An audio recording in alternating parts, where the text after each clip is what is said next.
In our headlines on this Wednesday, February 12th, here in South Korea, the Trump administration's tariff campaign is taking solid shape, with Donald Trump poised to make public reciprocal tariffs on American trade partners also this week, sparking much concern about the future of global trade. Meanwhile, here on the local front, the Constitutional Court enters its final week of formal hearings with no mention of an extension of the impeachment trial against the president that has now been brought down to the legality of the martial law on December 3rd.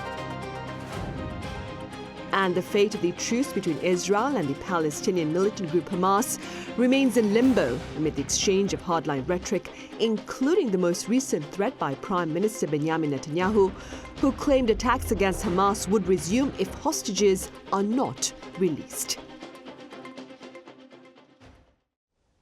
Following his 25% blanket tariffs on all steel and aluminium imports into the U.S. market, U.S. President Donald Trump is now poised to announce reciprocal tariffs on American trade partners. Choi Min-jung has our top story.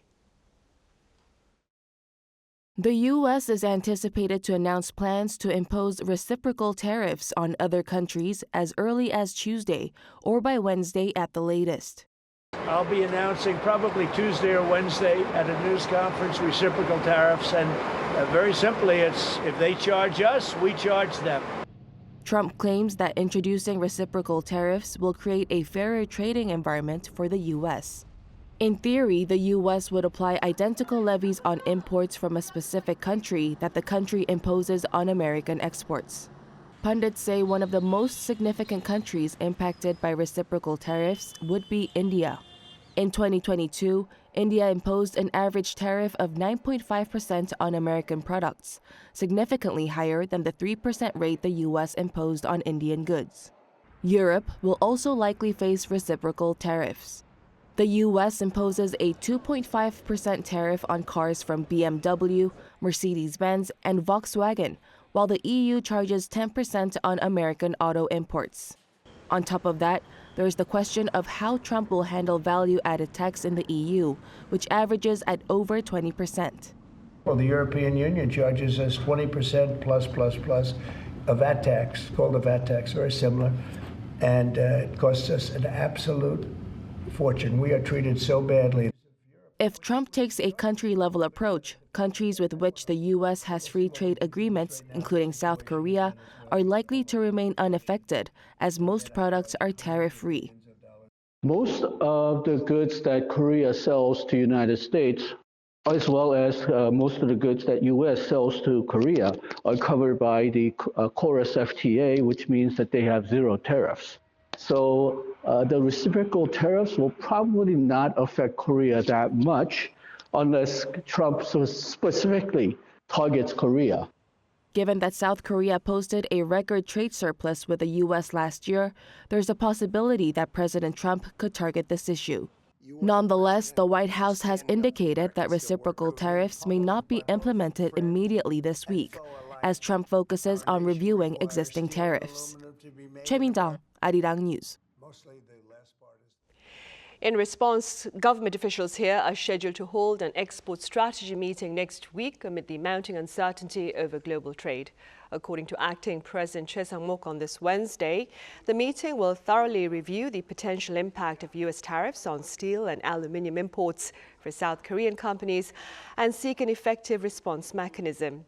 Korea will also seek to diversify its export markets and products with renewed focus on the bio industry as the world aims to bolster its biomedical supply chain. Meanwhile, Mr. Trump has maintained his claim over the Gaza Strip while calling on regional neighbors to open the doors wider to Palestinians. Our Ising-jae covers his most recent remarks. U.S. President Donald Trump held talks with King Abdullah II of Jordan at the White House on Tuesday, where Trump reiterated his plan to take over and develop the Gaza Strip. As the two leaders discussed ending the Israel-Hamas war, Trump also pressured Jordan to take in Palestinian refugees. This comes as Trump suggested Monday that he would withhold U.S. funding from Jordan and Egypt to persuade the Middle Eastern countries to accept Palestinians from Gaza.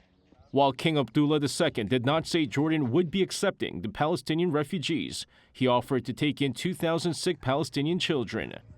I think one of the things that we can do right away is take 2,000 children that are either cancer children or in a very ill state to Jordan as quickly as possible, and then wait for, I think, the Egyptians to present their plan on how we can work with the president to work on the Gaza challenges. Trump showed appreciation for what he called a beautiful gesture, adding that Jordan, along with Egypt, will see great progress moving forward. What you just said, 2,000 children with cancer or other problems, and that's really a beautiful gesture. That's really good, and we appreciate it. And we'll be working on the rest with Egypt. I think you're going to see some great progress. I think with Jordan, you're going to see some great progress. 3 of us, and we'll have some others helping, and we're going to have some others at a very high level helping, and the whole thing will come. While the Jordanian king did not agree to take in the displaced Gazans during their talks, Trump said both Jordan and Egypt would ultimately agree to house the refugees. Lee Seung-jae, Arirang News.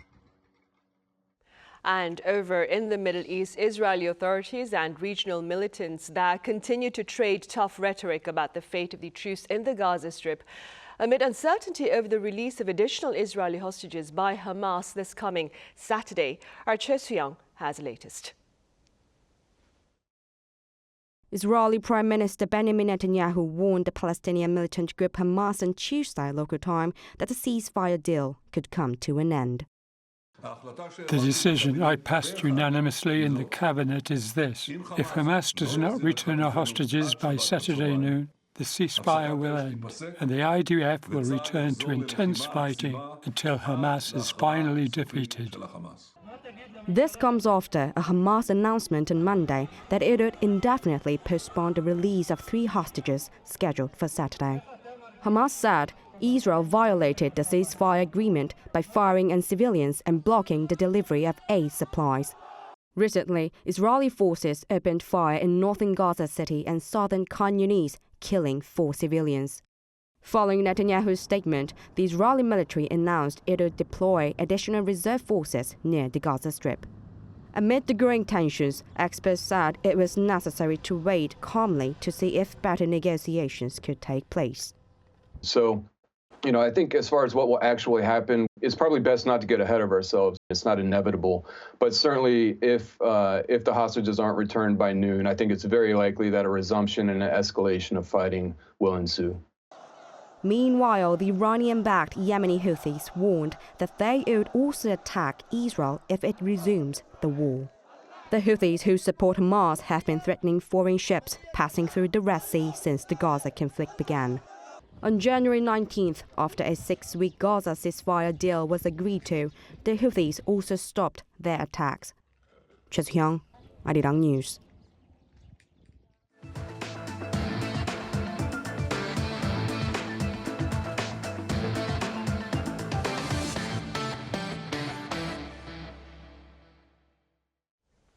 The Constitutional Court has opened what looks to be its final week of hearings into the impeachment trial against the president. Now, Tuesday's session started early in the morning and lasted past sunset.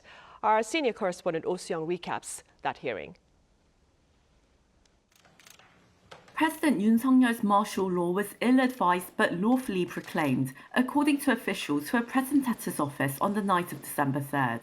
This came at Yoon's 7th impeachment trial hearing as more witnesses were summoned on Tuesday, amid claims by some senior cabinet ministers that Yoon had bypassed the cabinet procedures required by the Constitution before declaring the decree. Former Interior Minister Lee Sang-min said otherwise.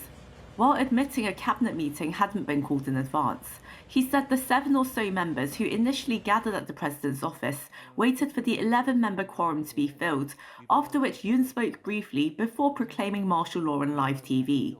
Lee said he believes those present considered themselves at a cabinet meeting. National Security Advisor Shin Won-sik also said he was told by the president's chief of staff that a cabinet meeting was ongoing when he later arrived at the scene. Both Lee and Shin said while they, along with other ministers and secretaries, tried to dissuade the president from declaring martial law, they understood the political context of the situation. On this, Yoon took the chance to speak, reiterating his claim that the opposition Democratic Party has sabotaged the administration with a series of impeachments and a major budget cut. 제가 대통령으로서 야당이 아무리 저를 공격하더라도 왜 대화와 타협을 안 하겠습니다. 야당을 설득해서 뭐를 해보려고 한 건데 이 문명 국가에서 도대체 현대사에서 볼 수 없는 이런 줄타내기라고 하는 것은 이거는 대단히 악의적인 거고 이거는 대화와 타협을 하겠다는 것이 아니라 그냥 이 정권을 파괴시키는 것이 우리의 목표라고 하는 것을 명확히 보여주는 겁니다. The hearing also addressed the election fraud allegations raised by Yoon as a pretext for declaring martial law. Former intelligence official Baek Jong-wook said the National Election Commission service, upon inspection, seemed highly vulnerable to external attack and could potentially trigger a social crisis. But he wouldn't comment on election fraud, saying the service hadn't been examined for such irregularities. Secretary General of the Election Commission Kim Yong-bin said he hadn't been made aware of the false voting ballots mentioned by Yoon's legal team and insisted regular inspections were conducted. Given the conflicting narratives and discrepancies with previous statements, experts say the court is likely to summon more witnesses, inevitably extending the trial. While the court is focused on delivering a speedy verdict, the president's lawyers have continued to raise objections to the trial proceedings. Yoon himself opposed the court's decision to accept investigation records as evidence, arguing it is crucial to hear out witness statements in person. However, the opposition has called for a quick end to the trial, saying the evidence is out there. Our patience is wearing thin. How much longer must we put up with the baseless conspiracy theories about election fraud? There's already been enough consideration given to the respondent through this week's witness examination. We hope for a swift conclusion to the proceedings. The court on Tuesday rejected Yoon's request to summon Prime Minister Han Duck-soo as a witness, deeming it unnecessary. The next and final hearing for now is scheduled for Thursday with 3 witnesses to testify. Oh Soo-young, Arirang News. In other news, the National Assembly has kicked off its regular government interpellation session. This latest session will span over 3 days, and today the questions are centred on politics, diplomacy and national security. About a dozen lawmakers are taking turns to grill key cabinet members, including the Ministers of Justice, Foreign Affairs and National Defence. Tomorrow, the questions will be focused on the economy, and on Friday, education, society and culture. Staying in the country, heavy snowfall warnings that were issued nationwide on this Wednesday morning have been lifted. The Interior Ministry has also lowered its alert level from caution to attention. Treacherous road conditions earlier in the day led to a number of accidents and road closures, as well as flight cancellations. No severe casualties have been reported. And despite the brutal winter conditions here, a rigorous training session that puts to the ultimate test the resolve and resilience of South Korean soldiers is taking place. Our defense correspondent Kim Bo-kyung reports. It is below zero outside, but Korean soldiers are braving this extreme cold, aiming to enhance their collective defense capabilities and ensure readiness even in the most challenging conditions. South Korea's Naval Special Warfare Flotilla, known as the UDT SEAL, this week started their high-intensity winter exercises. Rigorous drills with members asked to do amphibious landings, navigate through rough seas, and conduct inland infiltration exercises hone their skills in both maritime and terrestrial operations. The Navy Special Warfare operators, following the UDT SEAL motto of nothing is impossible, will be fully prepared to complete their missions in any extreme environment, at sea, on land or in the air. Grueling exercises are not limited to the sea. Around 500 soldiers from the Marine Corps reconnaissance battalions endure the cold in the mountains as well, as they began winter training in Pyeongchang and the surrounding area of Hwangbyongsan Mountain. On the mountain covered with snow, soldiers practiced fast roping, descending a thick rope, allowing troops to be deployed from a helicopter in places where aircraft cannot land. They master individual ski maneuvering skills to be able to ensure rapid mobility. keeping in mind their role as reconnaissance battalions, having to provide quick, accurate information on an uncertain battlefield to secure a military advantage. The soldiers say they dedicate themselves to the training. We will continue to dedicate ourselves to training and education to become a strong Marine Corps that the public can always trust.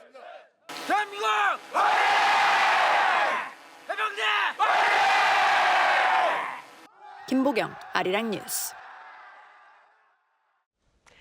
Up next, for those of you here in the country, we are poised to witness the first full moon of the new lunar year tonight. Our Yoon covers this upcoming event and its symbolic implications.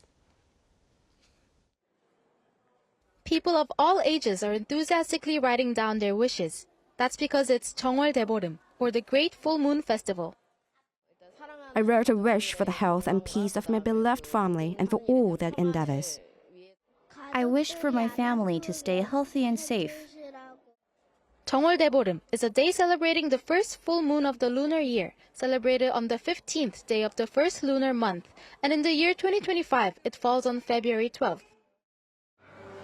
On the night of the brightest full moon, the tradition of watching the moon rise and praying for prosperity and well-being held deep significance in Korea's agricultural society. It was a day to drive away bad luck and bring good fortune, and was celebrated with foods and folk games. In light of this special day, the National Folk Museum of Korea hosted a special event that honored tradition while offering several hands-on activities. These include making a full moon-shaped lamp to symbolize a peaceful night and coloring activities to explore traditional Jeongwol Daeboreum costumes like the tug-of-war and crafting fish amulets to ward off bad luck. I didn't know about the holiday, but it's very interesting to see, and honestly, it reminds me of some of the type of celebrations and holidays that we have back home in America. On the night of Jeongwol Daeboreum, many people in South Korea gather under the bright moonlight and start a bonfire known as 달집. This 달집 is a pile of straw and firewood stacked together and set alight during the evening of Jeongwol Daeboreum to drive away negative energy. It is one of the key traditions of the holiday and is kept alive across the country. For those looking to make a wish this evening, the full moon is expected to rise in Seoul at 5:46 p.m., with the perfect full moon occurring at 10:53 p.m. This map shows the timeline for other regions. Why not take a moment to make a wish under the full moon and embrace the spirit of the season? Yoon, Arirang News. Also, according to the lunar calendar, 2025 is the year of the snake. That being said, in this next report, we take a look at the intriguing medical contributions of these reptiles. Our Cha Yoon-kyung reports. High blood pressure, also known as hypertension, is one of the most common chronic diseases in South Korea. The ACE protein in the human body is a cause, as it raises blood pressure by contracting blood vessels. Scientists in the U.S. have discovered substances in snake venom that suppress this protein and have developed them as treatments for hypertension. One of those was captopril, the first medication based on venom, which was approved by the FDA in 1981. There are various kinds of proteins in snake venom, and scientists are developing them as treatments after finding out their therapeutic effects through research. There are actually numerous kinds of them. What I have found was in cobra toxin. New research has found that snake venom proteins are not only effective for hypertension but also for cancer, and scientists are trying to develop new types of cancer treatment. Brazilian researchers back in 2023 also found that proteins derived from snake venom induce cell death in melanoma, a skin cancer. The researchers are expecting a more dramatic therapeutic effect if the newly found substances are used in combination therapy. In addition to medical uses, robots are being developed in the shape of snakes for exploration and rescue work. These developed robotic snakes can move easily on snow and pass through narrow holes. NASA's Jet Propulsion Laboratory in the U.S. has developed this kind of robot to observe the subterranean ocean on Enceladus, one of Saturn's moons. This robot is designed to move by itself and create maps after sensing the surrounding environment autonomously. In 2021, the Korea Institute of Robotics and Technology Convergence showcased snake-shaped robots that can find survivors in disaster sites by crawling around and through the rubble. They can also provide water and drugs to survivors. Cha Yoon-kyung, Arirang News.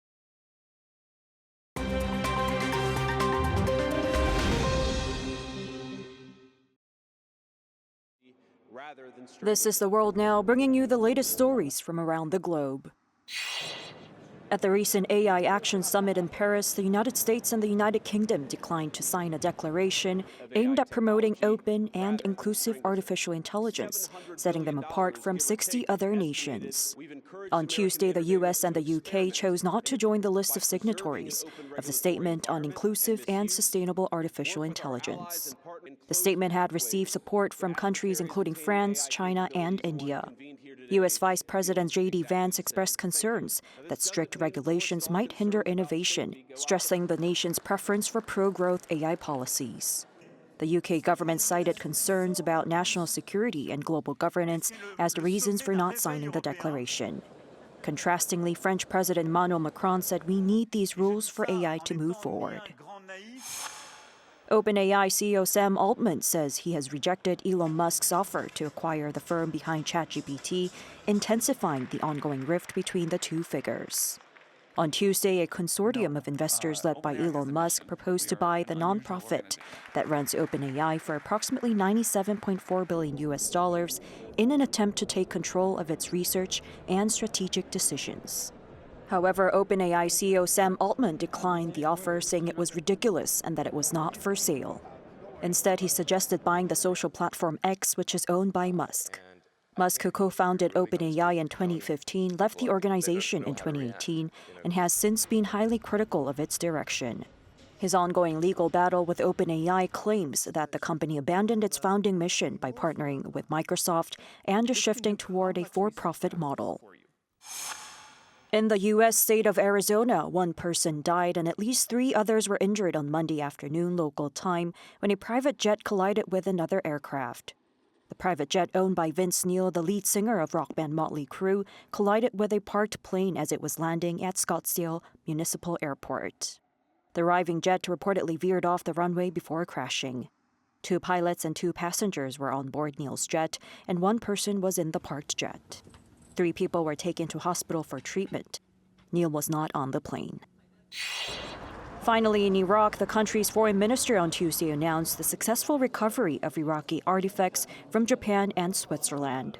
Speaking at the Iraqi National Museum, the minister said the historic items, including a statue of the sun god, rare murals, and some texture paintings, date back to ancient Mesopotamia and the Assyrian civilization.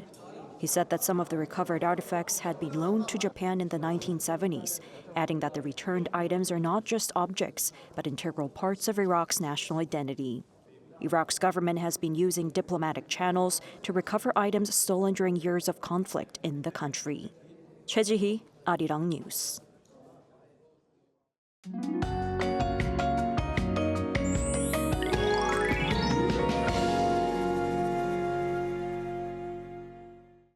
Even though all of the cold wave warnings have ended nationwide, it has been raining or snowing in most parts of the country today, which is Jeongwol Daeboreum, the first full moon of the lunar year. Snow had piled up all over the roads and the skies continued to be cloudy. As the temperatures rise during the day, the snow in the Seoul metropolitan area has turned into rain instead.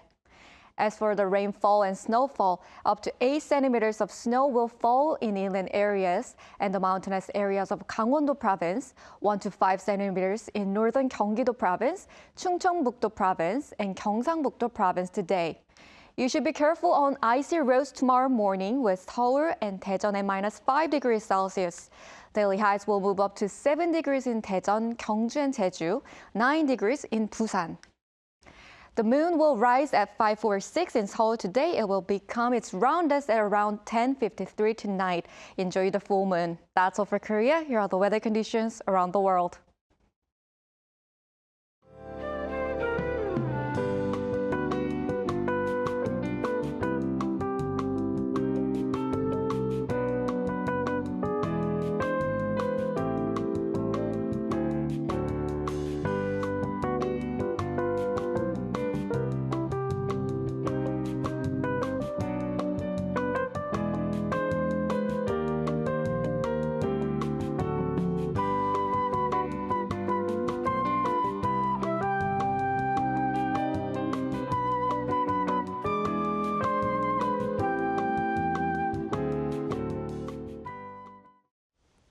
Those are the headlines at this hour here in South Korea. Coming up now is our daily panel session. Do stay with us.